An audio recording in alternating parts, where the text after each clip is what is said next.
the House Republicans insist that any new spending bill have provisions to defund, derail, or otherwise chip away at Obamacare. Republicans and Democrats cannot agree on a single budget plan for the fiscal year.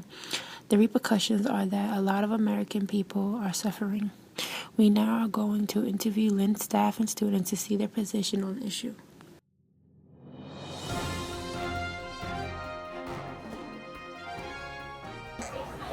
Of course the Republicans should agree. They don't have to like Obamacare or affordable health care. They don't have to agree with the reforms, but there's other ways of dealing with it. It passed, it's a law. The Supreme Court decided it was a law. It passed Congress, so it's a law.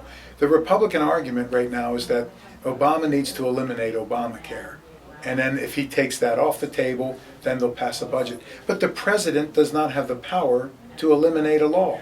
We have a system of checks and balances in our country, and it's worked well for over 200 years because reasonable people, you and I could sit and agree to disagree. And if you say you want 10 of something and I want 1 of something, we can agree to come up with 5. We can split the difference. But what we're finding right now is that one political party or some members of that political party are willing to keep the whole country hostage, to shut down essential services. Children aren't getting vaccinations. People aren't getting school lunch programs, Head Start programs. Veterans aren't getting the care they deserve because a couple of folks in one party don't agree with a particular bill. If you don't agree with it, write letters to the editor, give speeches about it, organize town halls, fight in the next election to try to win the next election, but you don't shut down government. Well, myself and my son who's in the military, one of my sons, were potentially affected, but to my great relief, the military pay is going on and Social Security payments are going to continue to be made throughout the crisis.